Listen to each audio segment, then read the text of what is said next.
Your Grace, the most reverend Father in God, we bring to you the Venerable Canon Gerard Mwangi Murigi, that he may be consecrated as a bishop. Before we commence the service and that section of consecration, we will now require the bishop-elect to make the oath of office, and we call upon the provincial chancellor and the chancellors present to lead the bishop-elect in making his oath.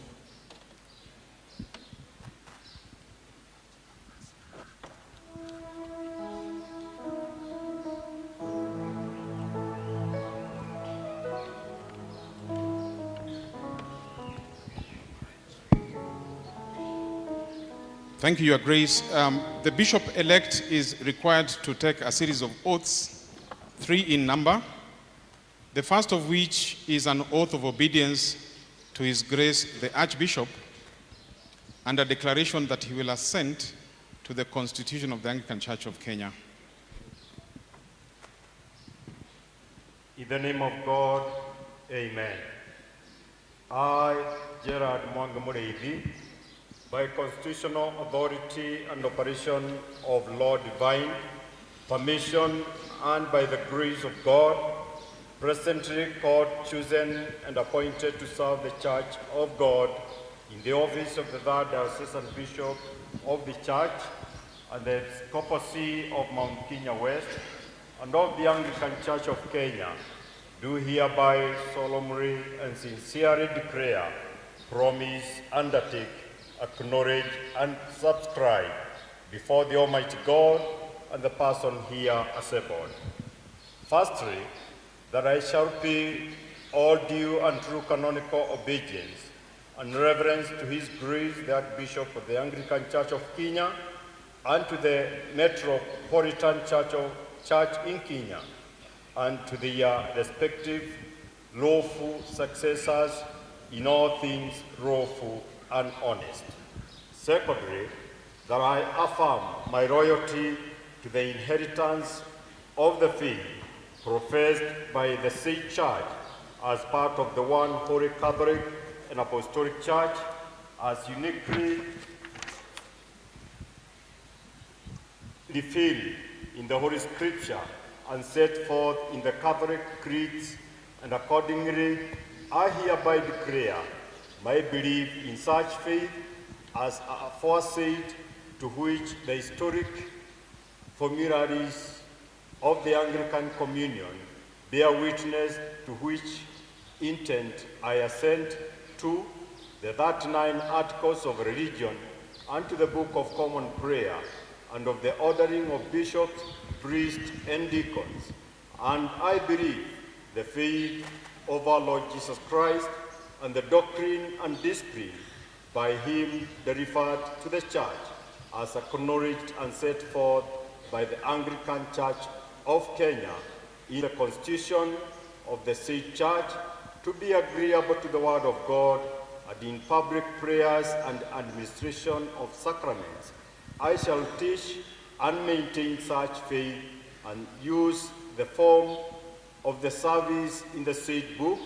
prescribed, and none other, except so as far shall be allowed and ordered by lawful canonical authority. Thirdly, that I shall resign and all that I shall accept and immediately submit any sentence depriving me of any and all the respective rights, power, liberties, dignities, privileges, and emulations, whatever and howsoever appertaining to the said bishopric of Mount Kenya West, and or to any other bishopric or episcopal jurisdiction and authority of the said Church, or otherwise which may at any time be passed upon me after due examination,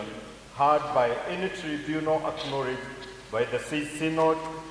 and or by its lawful successors for the trial of a bishop, saving all rights of appeal allowed by the Synod. So help me God. Amen.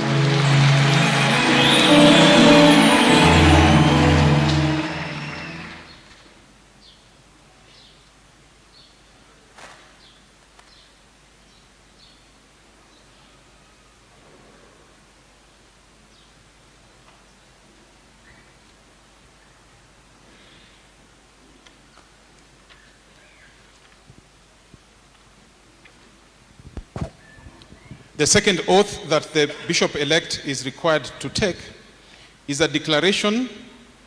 that he will observe the fundamental declarations, laws, and regulations of the Diocese of Mount Kenya West. In the name of God, amen. I, Gerard Mwangi, by constitutional authority and operation of Lord divine permission, and by the grace of God, presently called, chosen, and appointed to serve the Church of God in the office of the third Diocesan Bishop of the Church and Episcopacy of Mount Kenya West of the Anglican Church of Kenya, do hereby solemnly and sincerely declare, profess, promise, undertake, acknowledge, and subscribe before the Almighty God and the persons here assembled. Firstly, that I consent to be bound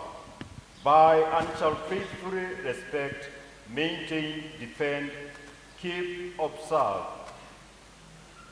serve, govern, and exercise by episcopal jurisdiction and authority herein as the ordinary thereof, and as by law in me, vested and conferred in the said bishopric of Mount Kenya West, with the truth, justice, and charity, not lording over them God's heritage, but showing myself in all things as an example to the flock of Christ, and pursuant to and in accordance and conformity with all and several the faith, rights, dignities, power, customs, usage, privileges, liberties, constitution, fundamental declaration, rules, canon, articles, statutes, regulations, standing orders, bylaws, and acts of synod of the said Diocese of Mount Kenya West, and by the rules which have been made before, or which now are, or which may be duly enacted from time to time by the Diocesan Synod of the said Diocese, and or by the standing committee thereof, and or by their respective rule successors. Secondly, that I shall faithfully serve the Anglican Church of Kenya in the said diocese, generally and in particular, that I shall summon the synod of the diocese and or its standing committee at such regular periods and on such occasions as may be required from time to time by the diocesan synod or by the standing committee thereof, or by the constitution of the said diocese, and further, that I shall at all time honor and respect all lawful instructions and directions that may be given to me from time to time by the synod or by the said standing committee thereof, or by any other lawful authority, and or by their respective lawful successors in all things lawful and honest. And thirdly, that I shall consent to be bound by and shall faithfully respect, maintain, defend, keep, observe, serve, govern, and exercise such episcopal jurisdiction and authority therein as the ordinary thereof, also pursuant to and in accordance and conformity with the Constitution, statutes, bylaws, regulations, standing orders, and approved customs and usages of the Cathedral Chapter of St. Peter's Cathedral Church, Mount Kenya West, in the Cathedral Parish of our said diocese. And further, that I shall, to the utmost of my power and ability, defend, protect, preserve, and maintain the possessions, privileges, rights, dignities, and liberties of the aforesaid Cathedral Church, and furthermore that I shall forward and promote such works as may fitly be done therein for the service and glory of God, the benefit of his church, and for the welfare of his people in the said diocese. So help me God.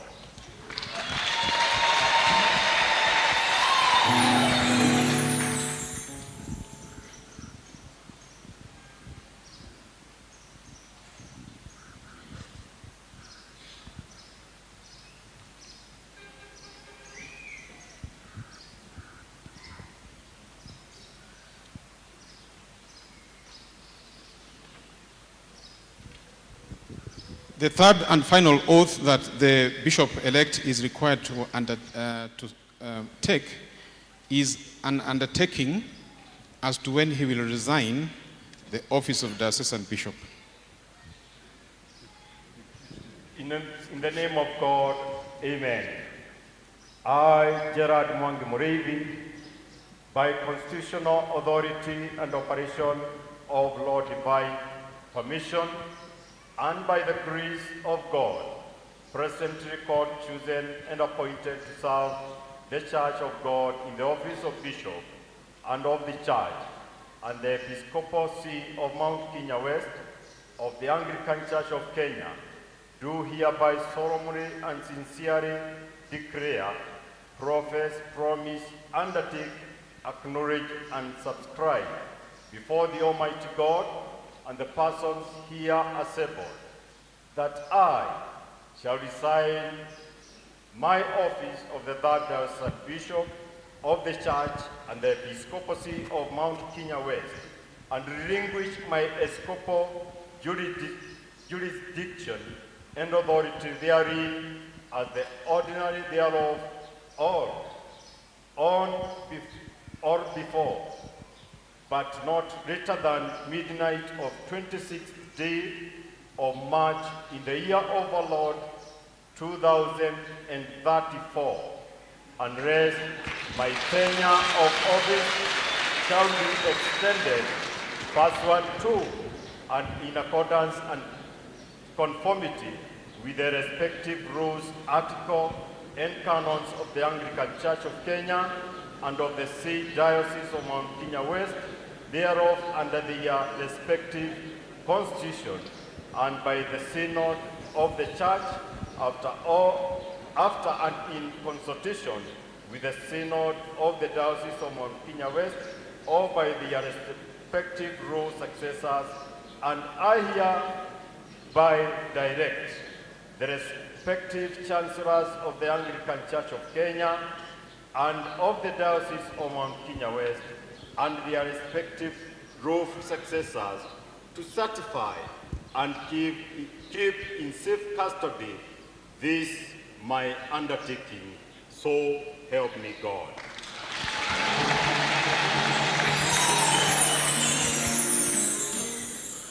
At least this one is a little shorter than what we had in Nairobi. He's retiring 2034, so he's signing his undertaking. Thank you so much. Thank you, Your Grace. We will now proceed to a moment of solemn prayers, and we will ask the family to join the bishop-elect. They'll be kneeling on the kneelers below, on the cushion, the kneelers. His wife will be standing because she has a knee problem, but the children and the bishop will kneel.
Brothers and sisters in Christ, it is written in the Gospel according to St. Luke that the Lord Jesus watched and prayed a whole night before appointing and sending the 12 apostles.